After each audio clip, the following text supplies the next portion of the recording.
মাকে চুদতে দেখলাম আরেকজনের সাথে লুকিয়ে। খেলাপি খুনের দায়ে আমার বাবার 1 বছরের জেল হয়।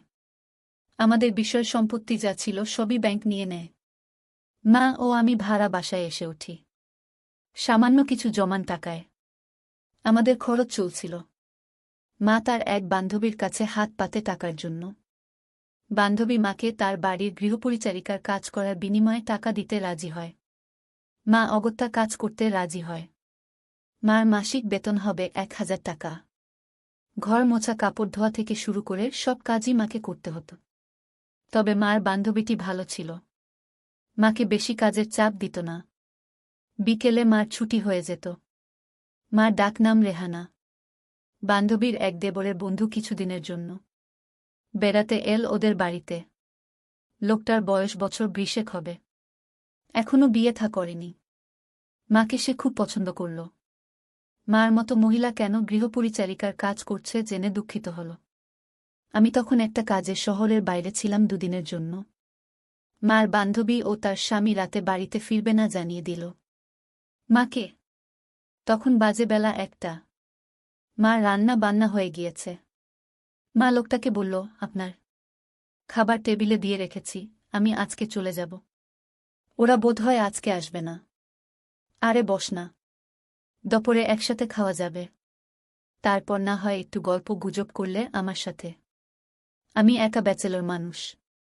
তো বিয়ে করছেন না কেন? তোমার মতো মেয়ে পেলে করে ফেলতাম। মার বয়স 40 হওয়া সত্ত্বেও লোকটা মাকে তুমি করে বলল। সত্যি রেহানা, আমি তোমাকেই বিয়ে করতে চাই। ছিস ছিস, কি বলছেন এসব? আমি বিবাহিতা, বয়সে আপনার অনেক বড়। আমার স্বামী জেলে, ছেলের বয়স 20 বছর। আমি এত শত বুঝি না রেহানা। তোমাকে আমার চাই। তোমার স্বামী তার বাকিটা জীবন জেলেই পার করবে। তোমার ছেলে এখন বড় হয়েছে, নিজেরটা নিজেই ভালো বোঝে সে। তোমার তো এখনো যৌবন আছে, একটা স্বাদ আহ্লাদ আছে। আর কতদিন এভাবে নিজেকে প্রতারিত করবে? কেন জীবনের আনন্দময় মুহূর্তগুলোকে উপভোগ করবে না? তুমি আমাকে বিয়ে না করতে চাইলেও আপত্তি নেই। আমরা বিয়ে না করেও নিজেদের চাহিদা মেটাতে পারি। কেউ কিচ্ছু জানবে না। মা ইতস্তত করে কিছু বলতে গিয়েও থেমে গেল। লোকটা মার স্তনে হাত দিল। মাকে জড়িয়ে ধরে চুম্বন করতে গেলে মা জোর করে নিজেকে ছাড়িয়ে নিল। ছাড়ুন আমাকে প্লিজ। রেহানা, আমি চাইলেই তোমাকে পেতে পারি। কেউ কিছু জানতে পারবে না। আমি চাই তুমি এখনই সম্পূর্ণ ল্যাংটা হয়ে নিজেকে প্রদর্শন করবে। আমি শুধু তোমার নগ্ন দেহটা দেখব আজ। তোমার স্তন দুটো নিয়ে একটু খেলতেও ভালো লাগবে আমার। লোকটা শুধু মার ঊর্ধ্বাঙ্গ ভোগ করবে বললেও সে সব কিছুই করল। মাকে সে সম্পূর্ণ নগ্ন করে চুদল। মার মতো অভিজ্ঞ নারীর গুদো সে মেরে ফাটিয়ে ফেল। প্রায় 6 ঘণ্টা ধরে সে মাকে নিয়ে সবকিছুই করল। মার ভোদা চাটল, গুদ মারল, মাই মর্দন করে করে ময়দা মাখানোর মতো করে টিপল অনেকক্ষণ ধরে। মা ভীষণ মজা পেল। অবাক ব্যাপার, মা লোকটার বাড়া মুখে নিয়ে চুষল। চোদানোর সময় মার স্তন দুটো বেকায়দাভাবে বুক থেকে ঝুলে লাফাতে লাগল।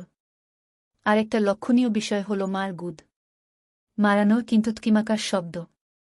মাংসল গুদের ভেতরে বাড়া ঢোকানোর সময় ফকাত ফকাত করে শব্দ হচ্ছিল, যা শুনতে বেশ লাগছিল। ঘরে কেউ নেই, তাই ওরা স্বাদ মিটিয়ে চোদনলীলা করল। মা আগে কখনো এত দীর্ঘ সময় ধরে চোদনলীলা করেনি। এটাই ছিল তার প্রথম পরপুরুষের সাথে যৌনাচার। লোকটা মার বুকের খাজেও বাড়া ঘষতে ভুল না। মার স্তনের বউটা কামড়ে ছিটতে বাকি রাখল সে। মার গুদের পাপড়ি চেটে খেলসে। মা এতটা নির্লজ্জ হতে পারবে কল্পনাও করা যায় না। লোকটা মার পোদও মারল। মা সম্পূর্ণ ল্যাংটা হয়ে দুপা ফাঁক করে পা উঁচু করেছিল। লোকটা মার মলদারে ভেসলিন মাখাচ্ছিল। মা শুনেছে যে এনাল সেক্সে মজা নাকি অনেক বেশি, কিন্তু কখনো পরখ করে দেখার সৌভাগ্য অর্জন করেনি। আজ প্রথমবারের মতো স্বাদ পেতে গিয়ে মা কিছুটা ভয় ও রোমাঞ্চ অনুভব করছিল। ব্যথা লাগবে না তো? প্রথমে একটু লাগবে সোনা, পরে দেখবে কি মজা। লোকটা মার ভেসলিন মাখানো পিচ্ছিল মলদারে আস্তে করে তার মোটা বাড়ার মাথা ঢুকিয়ে দিল। মা ব্যথায় কোকিয়ে উঠল। মার মলদারে লোকটা তার বাড়ার পুরোটুকু ঢুকিয়ে দিল আস্তে আস্তে। মা ব্যথা পেলেও চুপ করে রইল। লোকটা এবার আস্তে আস্তে চোদন দিতে লাগল। মা ব্যথায় কুকিয়ে আর্তচিৎকার করছিল চাপা স্বরে। কিছুক্ষণ পরেই দেখল বেশ লাগছে। ব্যথা লাগলেও আনন্দের বন্যায় মা সেটা ভুলে যেতে লাগল। পোদ মারাতে আসলেই দারুণ মজা। বেলা তখন ৩টা, ওরা তখনও ভাত খায়নি, লোকটা মজা করে মার পোদ মারছে। মাও ব্যথা উপেক্ষা করে পোদ মারিয়ে যাচ্ছিল নিষিদ্ধ আনন্দের লোভে। মার স্তন দুটো স্বভাবগতভাবেই কাঁপছিল চোদনের তালে তালে। এমন সময় আমি মোবাইল কল করলাম মার কাছে। চোদানোর মাঝে একটু ব্যাঘাত ঘটল। মা মোবাইল রিসিভ করল এ অবস্থায়ই। মা কথা বলতে শুরু করলে লোকটা মার পোদের ভেতরে বাড়া ঢোকাল আবার। আমার সাথে কথা বলতে বলতেই মা পোদ মারাচ্ছিল। অনেক কষ্টে মা চুপ করেছিল, মুখ দিয়ে কোনো শব্দ বের না করে। হঠাৎ লোকটা একটু জোরে চোদন দেয়, মা আর পারল না। ইয়াহ! আমি মাকে কি হলো জানতে চাইলে। মা বলল কিছু না। আমার মনে সন্দেহ উকি দিল। মার চিৎকারটা ছিল অবিকল DX এর নায়িকাদের মতো। যা হোক, আমি আর কথা বাড়ালাম না। মা জানাল যে সে পরে ফোন করবে। পরে ফোন করবে বলে মা কিন্তু ফোনটা কাটতে ভুলে গেল। কেননা সবসময় ফোন আমিই আগে কাটি। ফোন চালু রেখে ওদের চোদনলীলার সব শব্দ আমি শুনতে পেলাম স্পষ্ট। মার আর্তচিৎকার, চোদাচুদির স্বাভাবিক শব্দ, শরীরে শরীরে সংঘর্ষের শব্দ, তাল তাল মাংসের শব্দ সবই শোনা যাচ্ছিল অপর প্রান্ত থেকে। আমি ফোন কেটে দিলাম। মার স্বাধীনতায় হস্তক্ষেপ না করে তারও একটা জীবন থাকতে পারে।